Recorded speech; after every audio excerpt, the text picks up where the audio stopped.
Abu Nawas disuruh memilih ibu kandungnya yang asli. Kisah ini mirip dengan kejadian pada masa Nabi Sulaiman ketika masih muda. Entah sudah berapa hari kasus seorang anak bayi yang diakui oleh kedua orang ibu yang sama-sama sangat ingin memiliki anak. Hakim pun rupanya mengalami kesulitan untuk memutuskan dan menentukan perempuan yang menjadi ibu bayi itu sebenarnya. Kasus ini sudah berlarut-larut tanpa ada keputusan yang jelas. Hakim akhirnya menghadap Baginda Raja untuk meminta bantuan. Baginda pun turun tangan. Baginda memakai taktik rayuan. Baginda berpendapat mungkin dengan cara-cara yang amat halus, salah satu wanita itu ada yang mau mengalah. Tetapi kebijaksanaan Baginda Raja justru membuat kedua perempuan makin mati-matian, saling mengaku bahwa bayi itu adalah anaknya. Baginda pun putus asa. Mengingat tak ada cara lain lagi yang bisa diterapkan, Baginda pun berpikir mungkin perlu memanggil Abu Nawas meminta bantuannya. Abu Nawas hadir menggantikan hakim.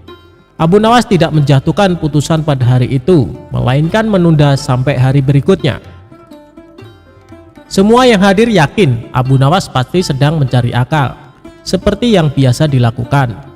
Padahal penundaan itu hanya disebabkan oleh hal lain, yaitu seorang algojo yang harusnya masuk dalam taktik Abu Nawas tidak berada di tempat.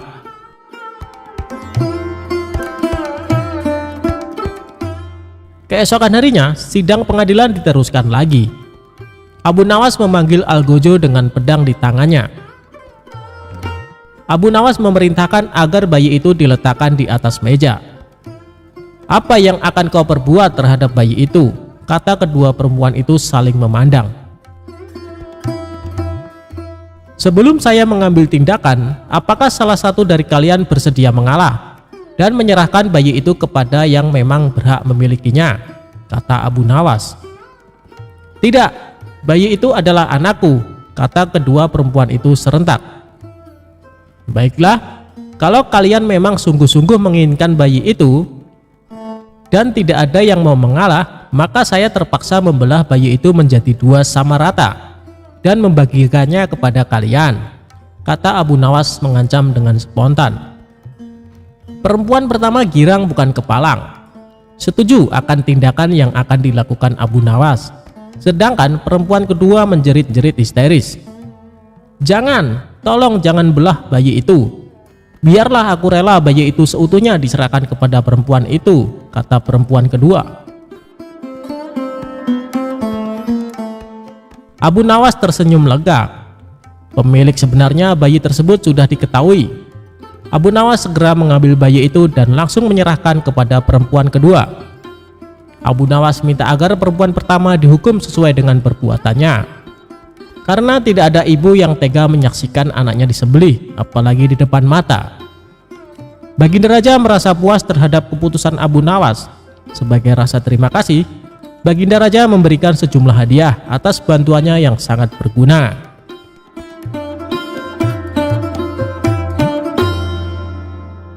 Pura-pura buta, Abu Nawas ambil balik duitnya yang dicuri.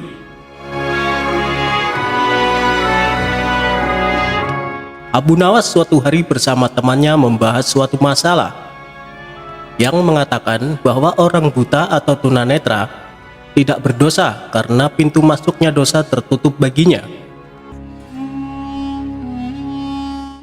Alasannya karena matalah yang selalu melihat ke sana kemari yang mendatangkan dosa.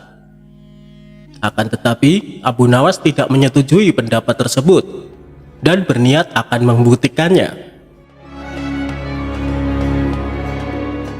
Keesokan harinya Abu Nawas berjalan-jalan dengan maksud untuk bertemu dengan orang buta.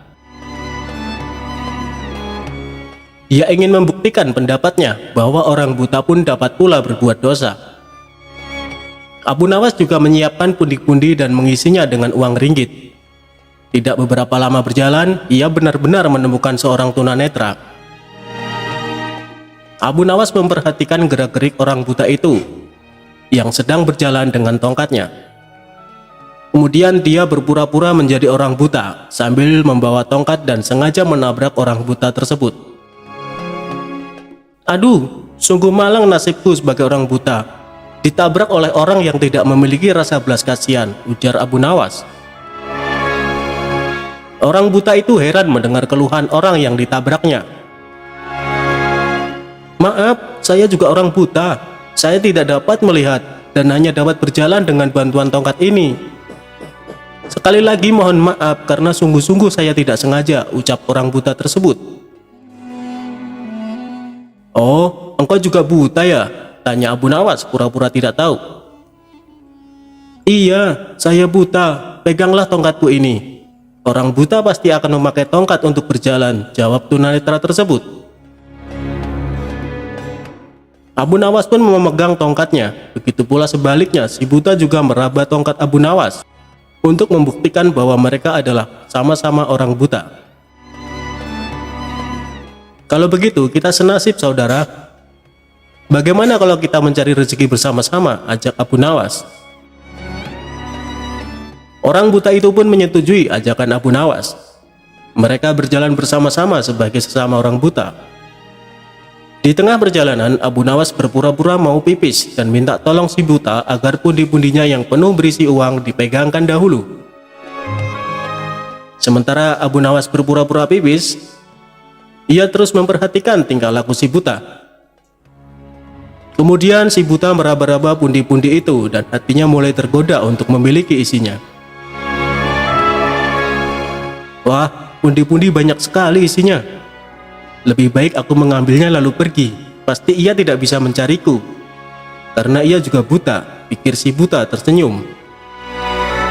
Lalu ia meninggalkan Abu Nawas dan mencari tempat persembunyiannya agar tidak ditemukan. Dalam situasi demikian, Abu Nawas berpura-pura mencari si buta dan meminta pertolongan kepada Allah. Ya Allah, malang benar nasib hamba. Tadi ditabrak orang, sekarang uang hamba dilarikan orang. Sial bener hamba.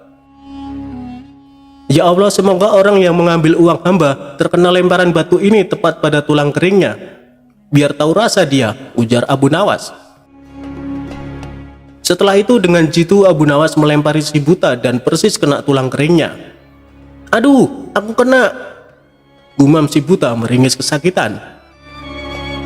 Hal ini membuat si buta kelabakan. Ia segera mencari lagi tempat persembunyian untuk menghindari Abu Nawas. Akan tetapi, Abu Nawas yang pura-pura buta mengikuti si buta kemanapun pergi. Setelah dekat, Abu Nawas memohon lagi kepada Allah. Ya Allah, semoga orang yang mengambil pundi-pundiku terkena lagi lemparan batu pada kepalanya, ujar Abu Nawas. Tidak lama kemudian terdengar lagi suara kesakitan dari si buta. Aduh, kena lagi. Kepalaku jadi benjol, ucap si buta memegang kepalanya yang benjol. Si buta pun panik dan heran. Kok doanya terkabul lagi? Ah, itu hanya kebetulan. Kemudian dia menghindar lagi dan terus menghindar. Tetapi Abu Nawas tetap mengikutinya terus secara berturut-turut. Abu Nawas berdoa lagi sambil melakukan lemparan beruntun kepada si buta dan selalu tepat, yaitu tepat mengenai perut, dada, dan terakhir muka. Mengapa semua sasaran yang akan dilempar selalu tepat mengenaiku? Pikirnya lagi sampai berkerut keningnya. Si buta makin heran, dia curiga. Tidak lama kemudian barulah si buta menyadari bahwa temannya itu, Abu Nawas, mempermainkannya. Kalau begitu saudara tidak buta, saudara hanya mempermainkanku. Ambillah kembali pundi-pundi ini, ujar si buta tersebut. Akhirnya si buta menyerahkan pundi-pundi itu kepada Abu Nawas dengan penuh kesedihan dan penyesalan terhadap nasibnya. Abu Nawas sendiri pulang sambil tersenyum kegelian. Ia puas karena dapat membuktikan bahwa orang buta dapat juga bisa berbuat dosa.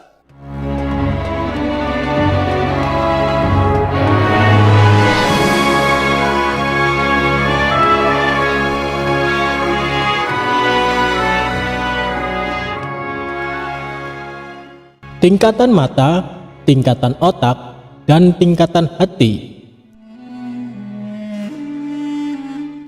Abu Nawas sebenarnya adalah seorang ulama yang alim.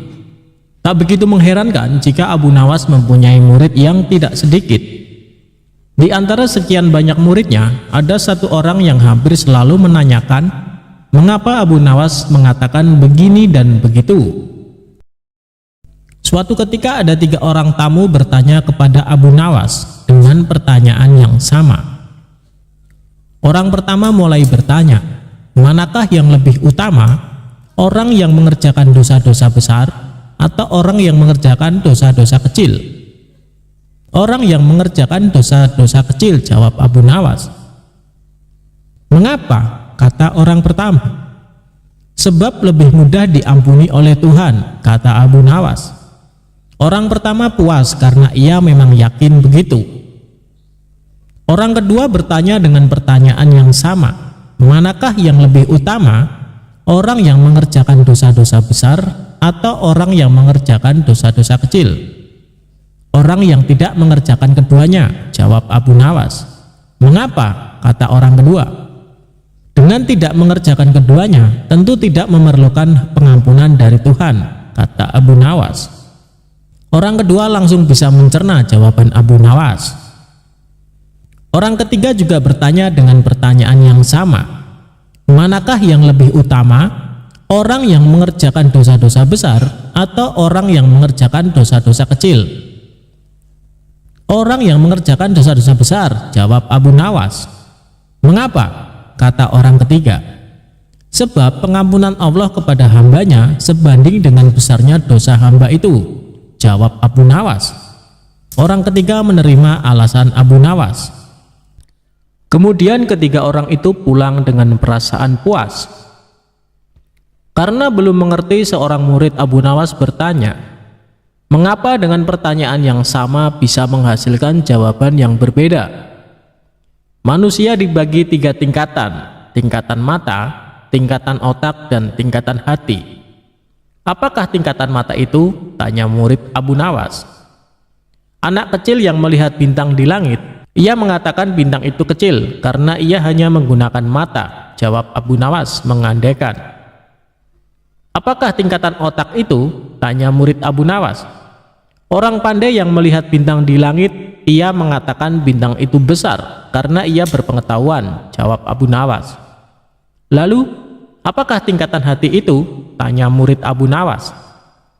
Orang pandai dan mengerti yang melihat bintang di langit, ia tetap mengatakan bintang itu kecil, walaupun ia tahu bintang itu besar. Karena bagi orang yang mengerti tidak ada sesuatu apapun yang besar jika dibandingkan dengan kemahabesaran Allah. Kini murid Abu Nawas mulai mengerti mengapa pertanyaan yang sama bisa menghasilkan jawaban yang berbeda.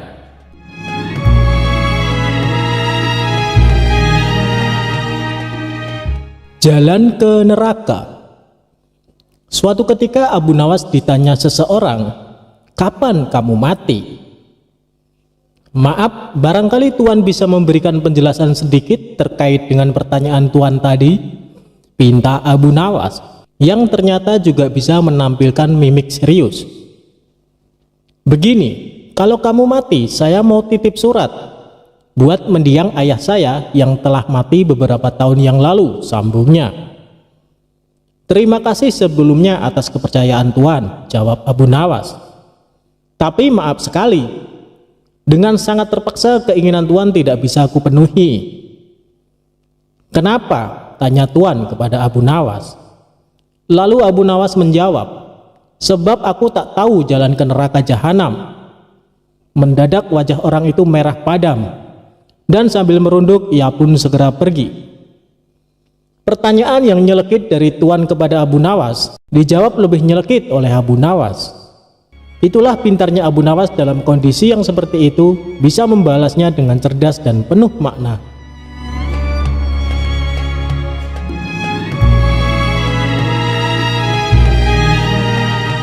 Kisah hakim yang tamak. Ada seorang pemuda bermimpi menikahi anak gadis hakim istana. Pemuda itu bermimpi memberikan seluruh hartanya sebagai maharnya. Hakim mengetahui hal itu, maka ia pun pergi ke rumah pemuda tersebut. "Benarkah kau bermimpi menikah dengan putriku?" tanya hakim. "Iya, benar." Bahkan aku bermimpi memberikan semua hartaku sebagai maharnya, balas pemuda itu. Aku kesini untuk mengambil mahar itu. Sekarang kau pergilah dari rumah ini, seru hakim. Pemuda itu sangat sedih, ia tak bisa melawan seorang hakim. Pemuda itu kini menjadi seorang gelandangan. Ia bertemu dengan perempuan tua yang miskin. Pemuda itu lalu menceritakan masalahnya. Sekarang aku menjadi gelandangan karena mimpi itu, ujar si pemuda. Aku akan membantumu mengembalikan hartamu. Hakim istana sudah berbuat semena-mena terhadapmu. Ia harus diberi pelajaran, ujar perempuan tua itu. Perempuan tua itu lalu mengajak pemuda itu ke rumah Abu Nawas. Ia ingin meminta nasihat dari Abu Nawas. Semua orang tahu kecerdikan Abu Nawas. Abu Nawas pasti bisa menyelesaikan masalahmu, ujar perempuan tua itu. Sampailah mereka di rumah Abu Nawas. Pemuda itu lalu menceritakan masalahnya. Abu Nawas berpikir sejenak. Aha, ia berhasil mendapatkan sebuah ide. Besok pagi kalian kesini lagi. Bawalah peralatan seperti linggis, batu, dan tongkat besi, ucap Abu Nawas. Untuk apa semua alat itu? Tanya sang pemuda. Kau akan tahu besok pagi. Ajaklah semua temanmu juga, pinta Abu Nawas. Pemuda itu mengangguk setuju. Ia akan menuruti apa yang diperintahkan oleh Abu Nawas. Keesokan harinya, pemuda itu datang bersama dengan teman-temannya. Mereka membawa peralatan yang diminta oleh Abu Nawas.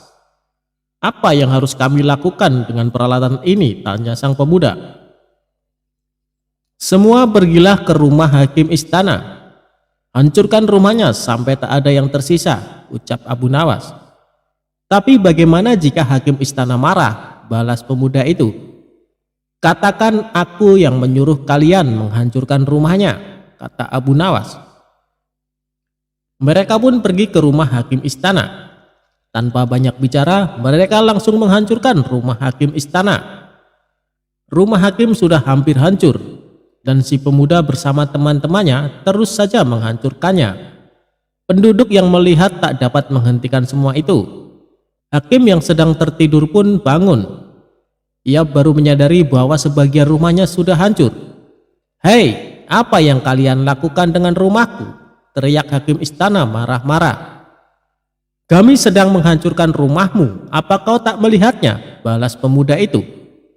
Kalian bisa saya hukum, siapa yang menyuruh kalian melakukan ini? Tanya hakim istana. Pemuda itu lalu memberitahu si hakim bahwa yang menyuruh mereka adalah Abu Nawas. Tentu saja hakim jadi sangat kesal kepada Abu Nawas. Ia pun langsung ke istana untuk menemui sang raja.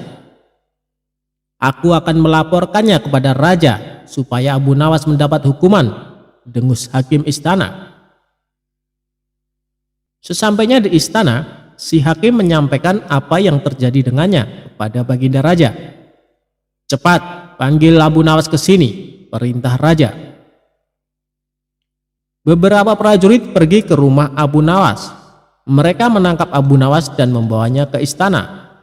Abu Nawas sudah tahu bahwa hal itu pasti akan terjadi. Hei Abu Nawas, apa benar kau menyuruh para pemuda itu untuk merusak rumah hakim istana? Tanya raja penasaran. Benar raja, semalam aku bermimpi bahwa hakim istana memintaku untuk menghancurkan rumahnya. Ia berkata hendak membangun rumah baru yang lebih megah, jawab Abu Nawas. Raja heran mendengar jawaban Abu Nawas. Mimpi adalah bunga tidur, tapi kenapa dia melaksanakannya dalam kehidupan nyata? Kamu sungguh salah besar Abu Nawas, ujar raja. Bukankah hakim istana yang membuat peraturan seperti itu, ucap Abu Nawas. Ia lalu menyampaikan apa yang telah dilakukan hakim istana kepada si pemuda. Hakim istana telah merampas semua harta si pemuda karena pemuda itu bermimpi memberikan mahar untuk menikah dengan anak hakim istana. Raja lalu memanggil pemuda itu dan menanyakan kebenarannya. Semua yang dikatakan Abu Nawas benar raja, aku kehilangan semua hartaku karena itu. Kini aku menjadi seorang gelandangan, ucap si pemuda. Hakim istana terlihat pucat. Ia ketakutan dan kemudian mengakui perbuatannya. Raja pun memecat hakim istana. Selama ini ia telah salah memilih seorang hakim. Harta pemuda itu akhirnya dikembalikan. Abu Nawas sangat senang karena bisa menolong orang yang kesulitan.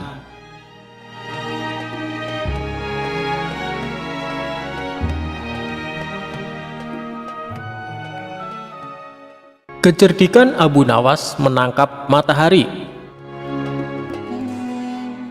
Cerita sufi kali ini mengisahkan kecerdikan atau kecerdasan Abu Nawas menangkap matahari dalam sebuah sayembara.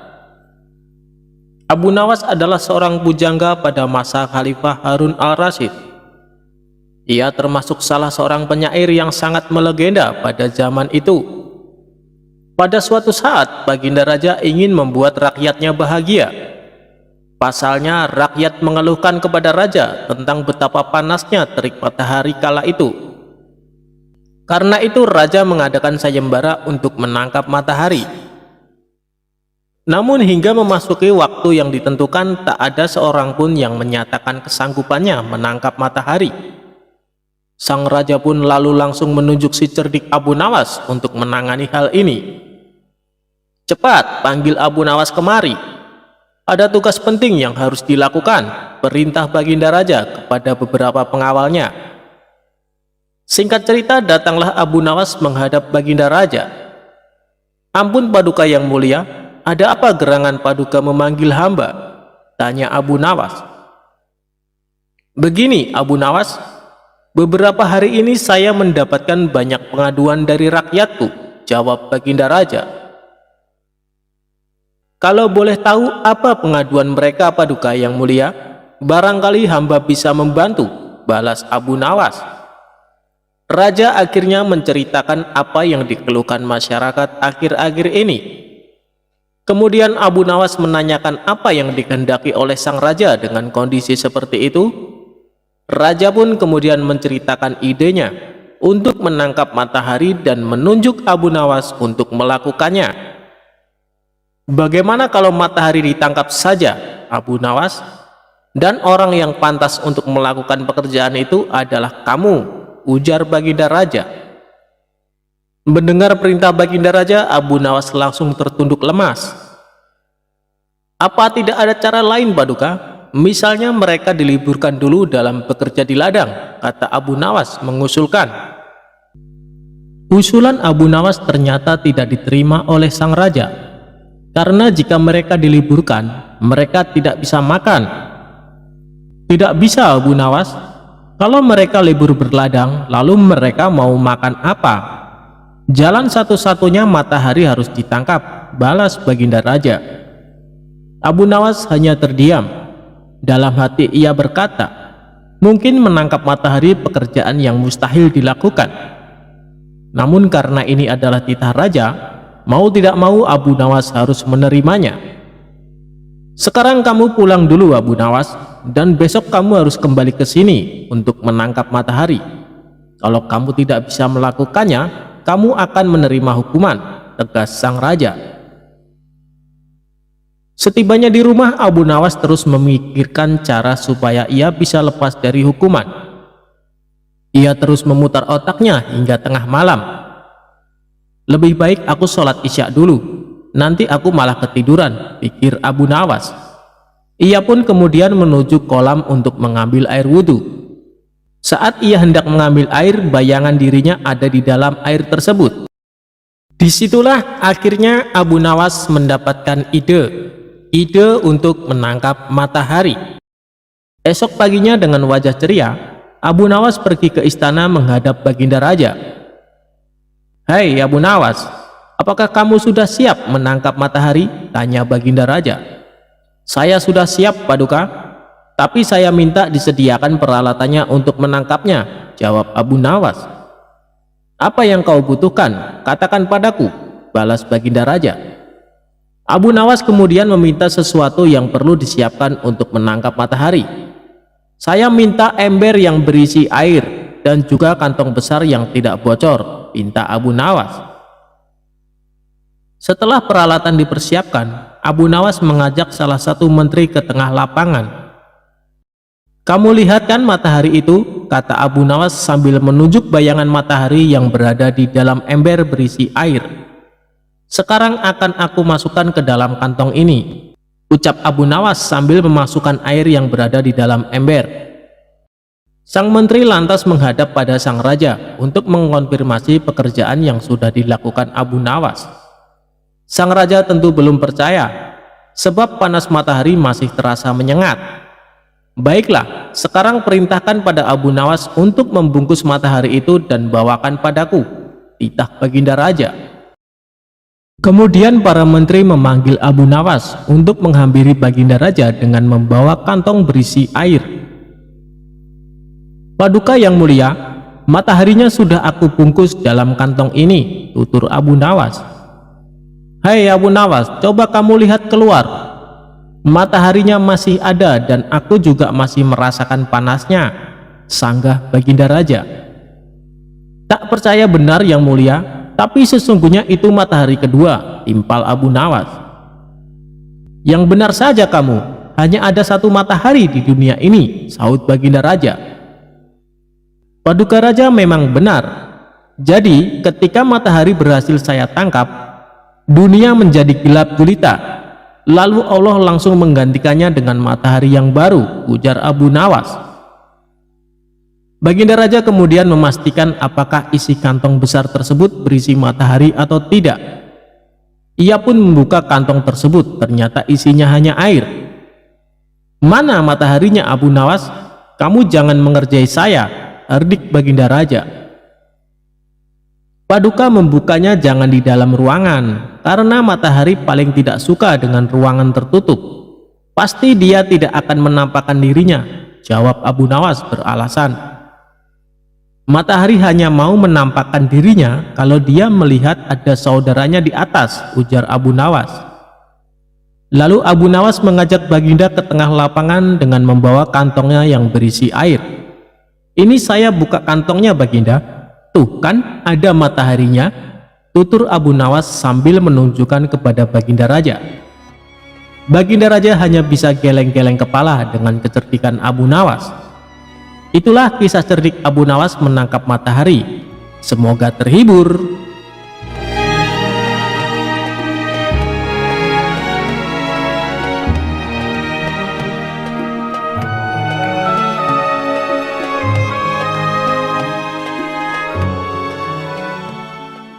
Kisah Abu Nawas ajari keledai membaca. Pada suatu hari, seorang menteri tiba-tiba punya niat jelek kepada Abu Nawas. Menteri tersebut iri pada perhatian raja yang dianggap berlebihan kepada Abu Nawas. Tak ada angin dan tak ada hujan, menteri tersebut tiba-tiba memberikan seekor keledai pada Abu Nawas. "Ajari keledai itu membaca. Dalam 2 minggu datanglah kembali kemari. Kita lihat akhirnya," ujar sang menteri pada Abu Nawas. Tanpa mikir panjang dan melontarkan pertanyaan, Abu Nawas menerima keledai pemberian menteri. Padahal dalam hatinya Abu Nawas merasa cemas. Apakah dia bisa menuruti kemauan sang menteri atau tidak? Ia juga penasaran dengan maksud tujuan si menteri yang tiba-tiba memberikan keledai. "Apakah ini satu di antara tipu dayanya buat menghancurkan nama baikku?" tanya Abu Nawas dalam hati. Meski merasa cemas, Abu Nawas tetap berusaha tenang. 2 minggu kemudian, Abu Nawas kembali ke istana dan bertemu dengan menteri. Tanpa banyak bicara, sang menteri kemudian mengajak Abu Nawas menghadap Baginda Raja. "Baginda, saya akan perlihatkan siapa sesungguhnya diriku ini," kata menteri tersebut. "Hei menteri, ada apa dengan dirimu?" tanya Baginda Raja dengan suara tinggi. "Tenang Baginda, hari ini Baginda akan tahu kecerdasan akalku." Sesungguhnya mengungguli kecerdasan Abu Nawas, ucap menteri itu dengan angkuh. Mendengar pernyataan menteri tersebut, Abu Nawas merasa heran dan penasaran dengan maksud omongan sang menteri. Apa yang akan dibuat oleh menteri ini, gumam Abu Nawas dalam hati. Baiklah, bila satu di antara kalian menang, maka ia memiliki hak memperoleh 1 kantung dinar ini. Namun untuk yang kalah akan dihukum 3 bulan di penjara, tutur Baginda Raja. Tak bisa mengelak, Abu Nawas terpaksa menyanggupi permainan yang ia anggap aneh ini. Belum selesai Abu Nawas menerka-nerka maksud permainan ini, tiba-tiba menteri itu menunjuk pada satu buku besar. Coba, tunjukkan bila keledai itu dapat membaca. Tidakkah engkau cerdas dalam semua hal? Pinta menteri pada Abu Nawas. Tanpa berpikir lama, Abu Nawas lalu mengiring keledainya ke buku itu. Sampul pun dibuka. Kemudian si keledai memandang buku itu.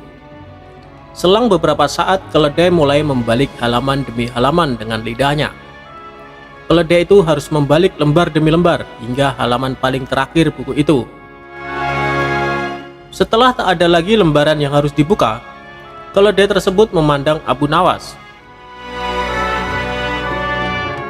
Demikian keledaiku dapat membaca, kata Abu Nawas.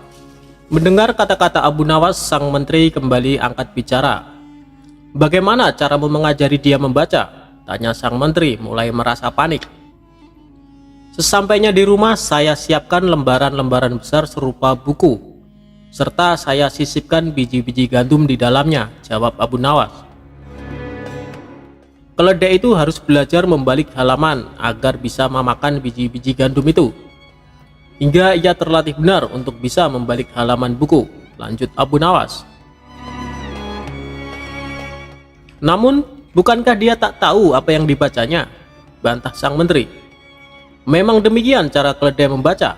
Dia cuma membalik-balik halaman tanpa tahu isinya, jawab Abu Nawas dengan enteng. Bila kita membuka-buka buku tanpa tahu isinya, kita disebut setolol keledai, bukan? Kata Abu Nawas lagi. Jawaban cerdik Abu Nawas tersebut mendapat anggukan setuju dari Baginda Raja. Raja tahu, sepintar-pintarnya hewan tak ada yang bisa sesempurna manusia. Hanya manusia bodoh saja yang tidak mau memakai akalnya buat berpikir. Mendengar penjelasan Abu Nawas, sang menteri tersebut merasa kesal.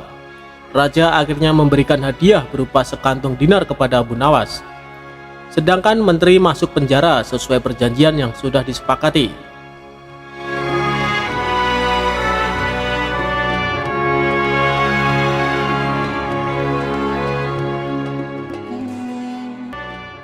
Abu Nawas kok ditipu?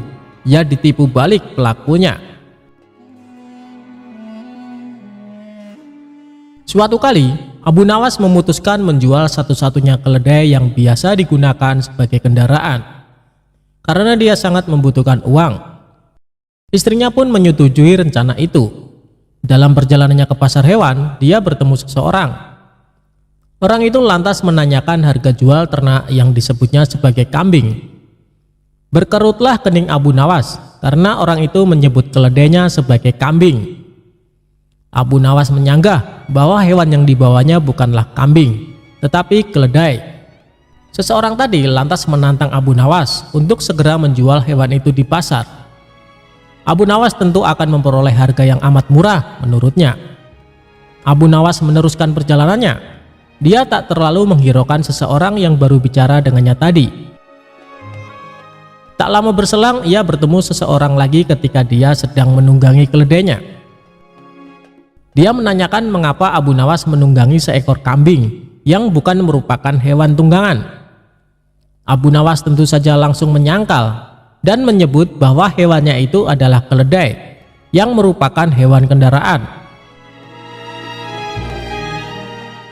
Orang kedua yang bicara dengan Abu Nawas ini mempersilahkan Abu Nawas untuk menanyakan sendiri kepada orang-orang di pasar, apakah hewannya itu kambing atau keledai. Kali ini Abu Nawas lagi-lagi tak ambil pusing soal kambing atau keledai. Abu Nawas berjalan lagi menuju ke pasar. Belum sampai di pasar, dia bertemu lagi dengan seseorang yang menyaksikan bahwa hewan yang dibawa itu merupakan keledai. Dia menanyakan kepada Abu Nawas, hendak kemanakah kambing itu dibawa? Abu Nawas jadi terperangah dan mulai ragu. Sudah 3 orang menyebut keledainya itu sebagai kambing. Orang ketiga ini terus meyakinkan bahwa hewan yang dibawa Abu Nawas merupakan kambing. Akhirnya di tangan orang keempat, Abu Nawas menjual kambing itu dengan harga 3 dirham.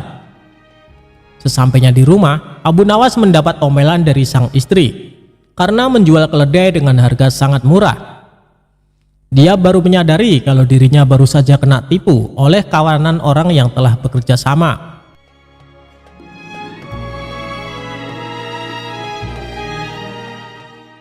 Bersama rasa dongkolnya, Abu Nawas merencanakan sesuatu untuk membalas penipu itu. Dia cari kayu dari hutan dan direkayasanya seolah-olah merupakan kayu ajaib yang bisa mewujudkan apa saja yang diinginkannya.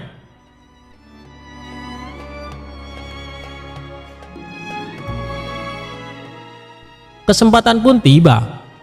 Suatu kali, Abu Nawas menyadari bahwa 4 orang yang menipunya sedang berada di satu lokasi dengannya. Aksi pun dimulai dengan menuju warung untuk makan. Usai makan, Abu Nawas yang merasa terus diperhatikan kawanan penipu tersebut menunjuk-nunjukkan tongkat kepada penjual dan langsung ngeloyor pergi tanpa membayar. Hal ini tentu membuat para penipu tertarik. Mereka mendatangi Abu Nawas dan menawar untuk membeli tongkat sakti itu. "Kami bersedia membeli tongkat itu dengan harga tinggi," ujar salah satu dari mereka. "Berapa?" tanya Abu Nawas pura-pura tertarik. "100 dinar," kata mereka. "Mantap."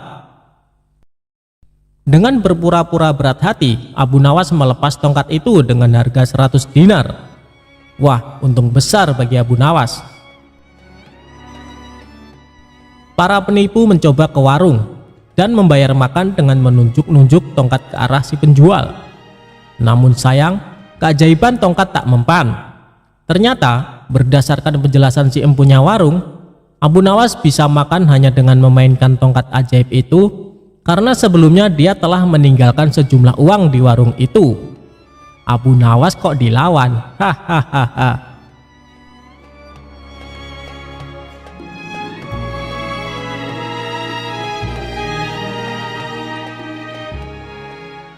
Abu Nawas memenangkan lomba berburu. Suatu hari yang cerah, Baginda Raja dan para pengawalnya meninggalkan istana untuk berburu. Namun di tengah perjalanan, salah satu pejabat kerajaan yang bernama Abu Jahil menyusul dengan terengah-engah di atas kudanya. Baginda, hamba mau mengusulkan sesuatu," kata Abu Jahil sambil mendekati sang raja. "Apa usulmu, wahai Abu Jahil?" tanya Baginda Raja. "Agar acara berburu ini lebih menarik dan disaksikan banyak penduduk, bagaimana kalau kita sayembarakan saja?" ujar Abu Jahil dengan raut wajah serius. Baginda Raja terdiam sejenak dengan mengangguk-angguk. "Hamba ingin beradu ketangkasan dengan Abu Nawas, dan nanti pemenangnya akan mendapatkan sepundi uang emas. Tapi kalau kalah, hukumannya adalah dengan memandikan kuda-kuda istana selama 1 bulan," tutur Abu Jahil meyakinkan Baginda Raja. Akhirnya sang raja menyetujui usulan Abu Jahil tersebut. Hitung-hitung sayembara itu akan memberikan hiburan kepadanya, maka dipanggillah Abu Nawas untuk menghadap kepadanya. Abu Nawas pun segera menghadap Baginda Raja. Ia diberi petunjuk panjang lebar oleh Baginda Raja. Pada awalnya, Abu Nawas menolak sayembara tersebut karena ia tahu bahwa semua ini adalah akal licik dari Abu Jahil yang ingin menyingkirkan dari istana. Tapi Baginda Raja memaksa, dan Abu Nawas tidak bisa menolaknya. Abu Nawas berpikir sejenak. Ia tahu kalau Abu Jahil sekarang diangkat menjadi pejabat istana. Ia pasti mengerahkan semua anak buahnya untuk menyumbang seekor binatang buruannya di hutan nanti. Namun karena kecerdikannya, Abu Nawas tersenyum riang. Abu Jahil yang melihat perubahan raut muka Abu Nawas menjadi penasaran dibuatnya. Mana mungkin Abu Nawas bisa mengalahkan dirinya kali ini, pikir Abu Jahil dalam hati. Akhirnya, Baginda mengiring mereka ke tengah alun-alun istana. Raja dan seluruh rakyat menunggu siapa yang akan menjadi pemenang dalam lomba berburu. Terompet tanda mulai adu ketangkasan pun telah ditiup.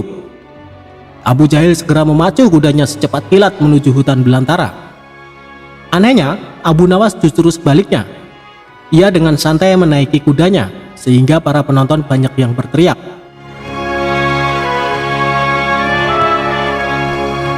Singkat cerita, menjelang sore hari tampaklah kuda Abu Jahil memasuki pintu gerbang istana. Ia pun mendapat sambutan meriah dan tepuk tangan dari rakyat yang menyaksikannya. Di sisi kanan dan kiri kuda Abu Jahil tampak puluhan hewan yang mati terpanah. Abu Jahil dengan senyum bangga memperlihatkan semua binatang buruannya di tengah lapangan. Aku, Abu Jahil, berhak memenangkan lomba ini. Lihat, binatang buruanku banyak. Mana mungkin Abu Nawas mengalahkanku?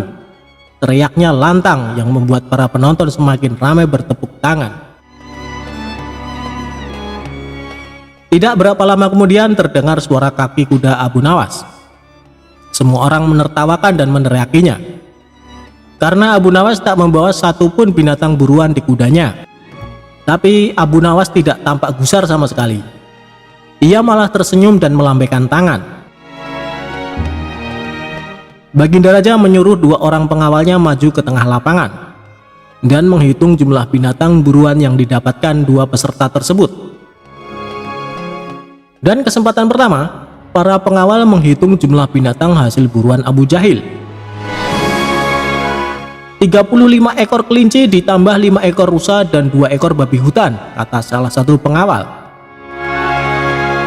Kalau begitu akulah pemenangnya, karena Abu Nawas tak membawa seekor binatang pun, teriak Abu Jahil dengan sombongnya. Tenang, tenang, aku membawa ribuan binatang. Jelaslah aku pemenangnya, dan engkau wahai Abu Jahil, silahkan memandikan kuda-kuda istana menurut aturan lomba. Semua binatang boleh ditangkap, yang penting jumlahnya, kata Abu Nawas sambil membuka bambu kuning yang telah diisi dengan ribuan semut merah. Jumlahnya sangat banyak Baginda, mungkin ribuan. Kami tak sanggup menghitungnya lagi, kata pengawal kerajaan yang menghitung jumlah semut itu. Melihat kenyataan itu, Abu Jahil tiba-tiba saja jatuh pingsan, dan Baginda Raja tertawa terpingkal-pingkal, serta langsung memberi hadiah kepada Abu Nawas. Kecerdikan dan ketulusan hati pasti bisa mengalahkan kelicikan.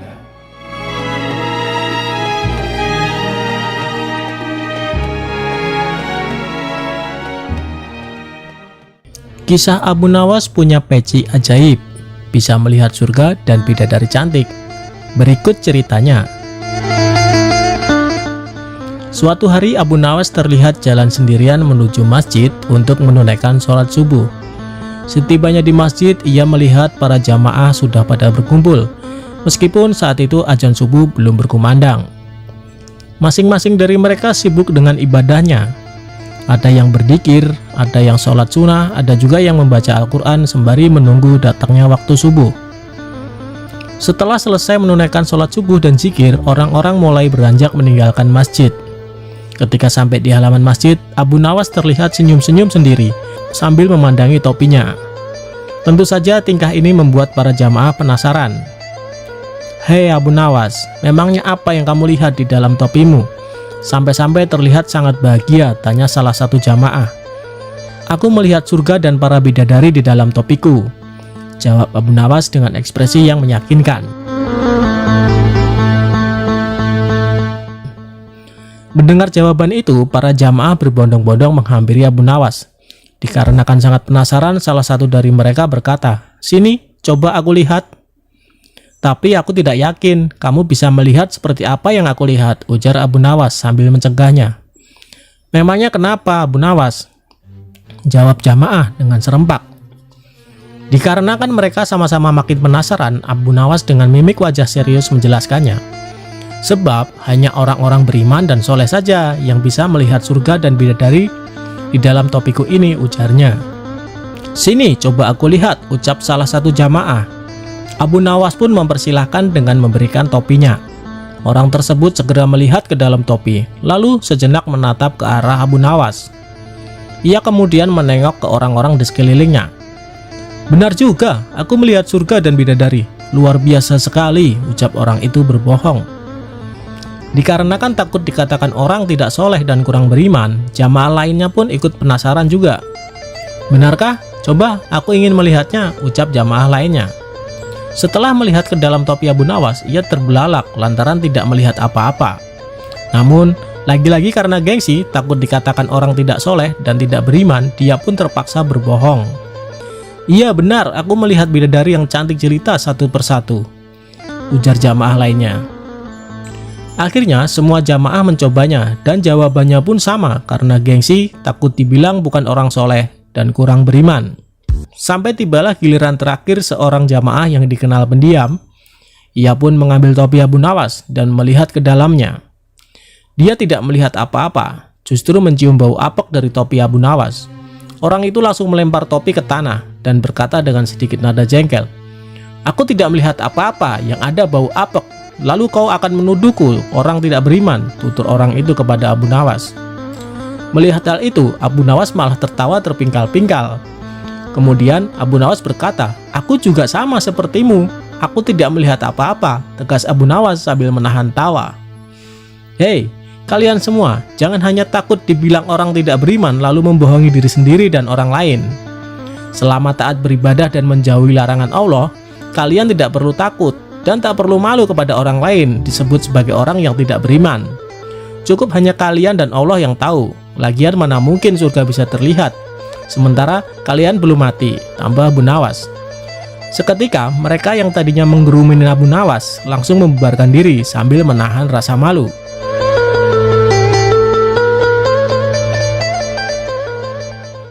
Kisah Abu Nawas menjual rajanya untuk dijadikan budak.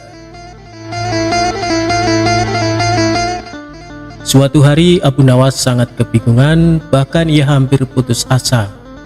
Sudah 2 hari dapur tidak mengepul asap karena tidak ada lagi barang yang bisa ia jual. Satu-satunya jalan yang bisa dia ambil adalah menjual manusia untuk dijadikan budak. Sebenarnya jika Abu Nawas mau, dia bisa saja menjual teman-temannya. Namun ia tidak tega karena teman-temannya bukan orang kaya, melainkan orang miskin seperti dirinya. Jalan satu-satunya yang bisa dilakukan Abu Nawas adalah menjual manusia. Akhirnya Abu Nawas memutuskan sesuatu yang tidak biasa. Ia akan tetap menjual manusia untuk dijadikan budak oleh si pembelinya. Bukan menjual temannya, melainkan rajanya Harun al-Rasyid. Menurut Abu Nawas, hanya Baginda Raja yang pantas untuk dijual. Bukankah selama ini Baginda Raja selalu mempermainkan dirinya dan menyengsarakan pikirannya? Maka sudah sepantasnya bagi Abu Nawas untuk menyusahkan Baginda Raja.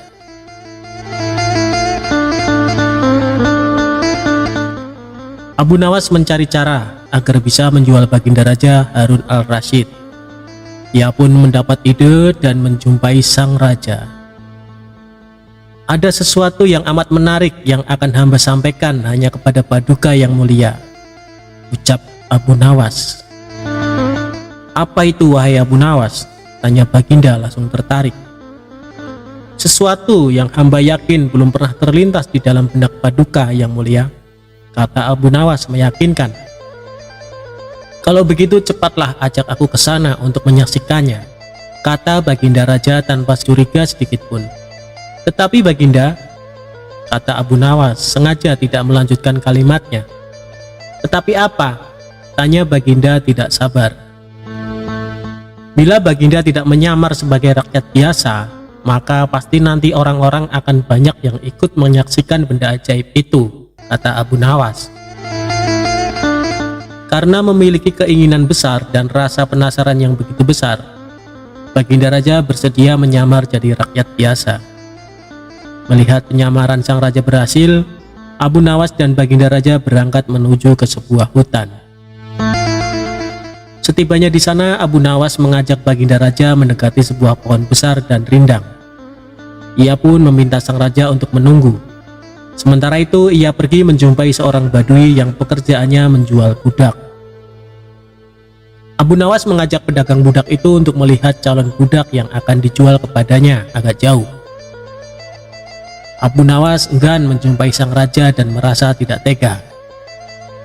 Sementara itu Abu Nawas beralasan calon budak yang akan dijualnya adalah teman dekatnya sendiri. Setelah pedagang budak itu memperhatikan dari kejauhan, ia merasa cocok. Abu Nawas pun membuatkan surat kuasa yang menyatakan bahwa pedagang budak sekarang mempunyai hak penuh atas diri orang yang sedang duduk di bawah pohon rindang itu. Abu Nawas pergi begitu menerima beberapa keping uang emas dari pedagang budak. Baginda Raja masih menunggu Abu Nawas di bawah pohon rindang tersebut sampai tibalah pedagang budak menghampiri dirinya. Baginda Raja merasa heran mengapa Abu Nawas tidak juga muncul dan mengapa ada orang lain selain dirinya dan Abu Nawas. "Siapa engkau?" tanya Baginda Raja kepada pedagang budak. "Aku adalah tuanmu sekarang," kata pedagang budak itu agak kasar. Tentu saja pedagang budak itu tidak mengenali Baginda Raja Harun al-Rasyid dalam pakaian yang amat sederhana. "Apa maksud perkataanmu tadi?" tanya Baginda Raja dengan wajah merah padam. "Abu Nawas telah menjual engkau kepadaku dan inilah surat kuasa yang baru dibuatnya," kata pedagang budak dengan kasar. "Abu Nawas menjual diriku kepadamu?" kata Baginda makin murka. "Ya," bentak pedagang budak. "Tahukah engkau siapa aku ini sebenarnya?" tanya Baginda geram. "Tidak, dan itu tidak perlu," kata pedagang budak seenaknya. Lalu ia menyeret budak barunya ke belakang rumah. Sultan Harun al-Rasyid diberi parang dan diperintahkan untuk membelah kayu. Baginda Raja merasa heran dengan semua yang diperintahkan. Ia melihat begitu banyak tumpukan kayu di belakang rumah Badui itu, sehingga memandangnya saja Sultan Harun al-Rasyid sudah merasa ngeri, apalagi harus mengerjakannya. "Ayo kerjakan," perintah si pedagang budak. Meski ia merasa kebingungan dengan semua, Sultan Harun al-Rasyid mencoba untuk melakukan perintah dari tuan barunya. Sultan Harun al-Rasyid secara perlahan memegang kayu dan mencoba membelahnya. Namun si Badui melihat cara Sultan Harun al-Rasyid memegang parang merasa aneh. "Kau ini bagaimana? Bagian parang yang tumpul kau arahkan ke kayu. Sungguh bodoh sekali." Sultan Harun al-Rasyid mencoba membalik parang hingga bagian yang tajam terarah ke kayu. Ia mencoba membelah, namun tetap saja pekerjaannya terasa aneh dan kaku bagi si Badui. "Oh, beginikah derita orang-orang miskin mencari sesuap nasi? Harus bekerja keras lebih dahulu. Wah, lama-lama aku tak tahan juga," gumam Sultan Harun al-Rasyid. Si Badui menatap Sultan Harun al-Rasyid dengan pandangan heran dan lama-lama menjadi marah. Ia merasa rugi barusan membeli budak yang bodoh. "Hei Badui, cukup semua ini, aku tak tahan." "Kurang ajar, kau budakku, harus patuh kepadaku," kata Badui itu sembari memukul sang raja. Tentu saja raja yang tak pernah diperlakukan kasar itu menjerit keras saat dipukul kayu. "Hei Badui, aku adalah rajamu, Sultan Harun al-Rasyid," kata Baginda sambil menunjukkan tanda kerajaannya. Pedagang budak itu kaget dan mulai mengenal Baginda Raja. Ia pun langsung menjatuhkan diri sembari menyembah Baginda Raja. Sang raja mengampuni pedagang budak itu karena ia memang tidak tahu, tetapi kepada Abu Nawas Baginda Raja amat murka dan gemas. Ingin rasanya beliau meremas-remas tubuh Abu Nawas seperti telur.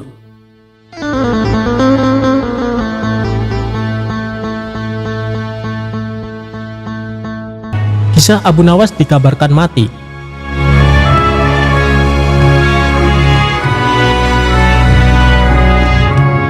Setelah kejadian Abu Nawas menjual Baginda Raja menjadi budak, Baginda Raja pulang ke istana dan langsung memerintahkan para prajuritnya menangkap Abu Nawas. Tetapi Abu Nawas telah hilang entah kemana, karena ia tahu sedang diburu para prajurit kerajaan. Dan setelah ia tahu para prajurit kerajaan sudah meninggalkan rumahnya, Abu Nawas baru berani pulang ke rumah. "Suamiku, para prajurit kerajaan tadi pagi mencarimu." "Ya istriku, ini urusan gawat. Aku baru saja menjual Sultan Harun al-Rasyid menjadi budak." "Apa?" tanya sang istri. Raja kujadikan budak. Kenapa kau lakukan itu, suamiku? Supaya dia tahu di negerinya ada praktek jual beli budak, dan jadi budak itu sengsara. Sebenarnya maksudmu baik, tapi Baginda pasti marah. Buktinya para prajurit diperintahkan untuk menangkapmu. Menurutmu, apa yang akan dilakukan Sultan Harun ar-Rasyid kepadaku? Pasti kau akan dihukum berat. Gawat, aku akan mengerahkan ilmu yang kusimpan. Abu Nawas masuk ke dalam. Ia mengambil air wudhu, lalu mendirikan sholat 2 rakaat. Setelah itu Abu Nawas berpesan kepada istrinya, apa yang harus dikatakan bila Baginda datang.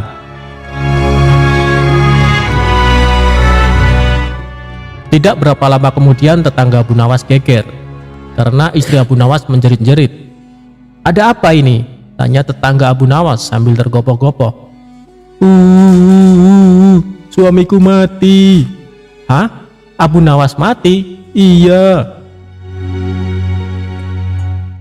Kini kabar kematian Abu Nawas tersebar ke seluruh pelosok negeri. Baginda yang mendengar kabar tersebut pun terkejut. Kemarahan dan kegeraman beliau agak susut, mengingat Abu Nawas adalah orang yang paling pintar, menyenangkan dan menghibur Baginda Raja. Baginda Raja beserta beberapa pegawai dan seorang tabib istana segera menuju rumah Abu Nawas. Tabib segera memeriksa Abu Nawas. Sesaat kemudian ia memberi laporan kepada Baginda bahwa Abu Nawas memang telah mati beberapa jam yang lalu. Setelah melihat sendiri tubuh Abu Nawas terbujur kaku tak berdaya, Baginda Raja merasa terharu dan meneteskan air mata. Beliau bertanya kepada istri Abu Nawas, adakah pesan terakhir Abu Nawas untukku? Ada Paduka yang mulia, kata istri Abu Nawas sambil menangis. Katakanlah, kata Baginda Raja. Suami hamba, Abu Nawas, memohon sudilah kiranya Baginda Raja mengampuni semua kesalahannya, dunia akhirat, di depan rakyat, kata istri Abu Nawas terbata-bata. Baiklah kalau itu permintaan Abu Nawas, kata Baginda Raja menyanggupi. Jenazah Abu Nawas diusung di atas keranda, kemudian Baginda Raja mengumpulkan rakyat di tanah lapang. Beliau berkata, wahai rakyatku, dengarkanlah bahwa hari ini aku, Sultan Harun al-Rasyid, telah memaafkan segala kesalahan Abu Nawas yang telah diperbuat terhadap diriku dari dunia hingga akhirat, dan kalianlah sebagai saksinya. Tiba-tiba dari dalam keranda yang terbungkus kain hijau terdengar suara keras, syukur. Seketika pengusung jenazah ketakutan, apalagi melihat Abu Nawas bangkit berdiri seperti mayat hidup. Seketika rakyat yang berkumpul lari tunggang langgang, bertubrukan, dan banyak yang jatuh terkilir. Abu Nawas sendiri segera berjalan ke hadapan Baginda. Pakaiannya yang putih-putih bikin Baginda gemeter juga. Kau sebenarnya mayat hidup atau memang kau hidup lagi? Tanya Baginda dengan gemetar. Hamba masih hidup, tuanku. Hamba mengucapkan terima kasih yang tak terhingga atas pengampunan tuanku. Jadi kau masih hidup? Iya Baginda. Segar bugar. Buktinya, ini hamba merasa lapar dan ingin segera pulang. Kurang ajar. Ilmu apa yang kau pakai, Abu Nawas? Ilmu dari Maha Guru Sufi, guru hamba yang sudah meninggal dunia. Ajarkan ilmu itu kepadaku. Tidak mungkin Baginda. Hanya guru hamba yang mampu melakukannya. Hamba tidak bisa mengajarkannya sendiri. Dasar pelit. Baginda menggerutu kecewa.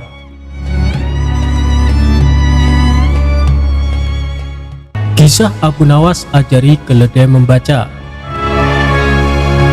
Pada suatu hari, seorang menteri tiba-tiba punya niat jelek kepada Abu Nawas. Menteri tersebut iri pada perhatian raja yang dianggap berlebihan kepada Abu Nawas. Tak ada angin dan tak ada hujan, menteri tersebut tiba-tiba memberikan seekor keledai pada Abu Nawas.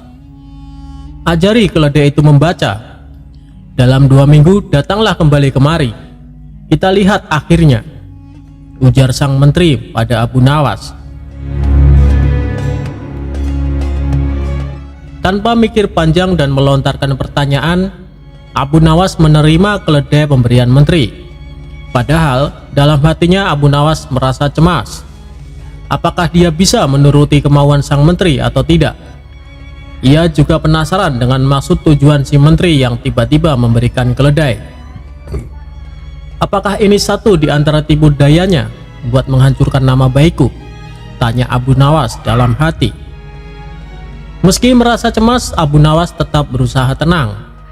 2 minggu kemudian, Abu Nawas kembali ke istana dan bertemu dengan menteri. Tanpa banyak bicara, sang menteri kemudian mengajak Abu Nawas menghadap Baginda Raja. "Baginda, saya akan perlihatkan siapa sesungguhnya diriku ini," kata menteri tersebut.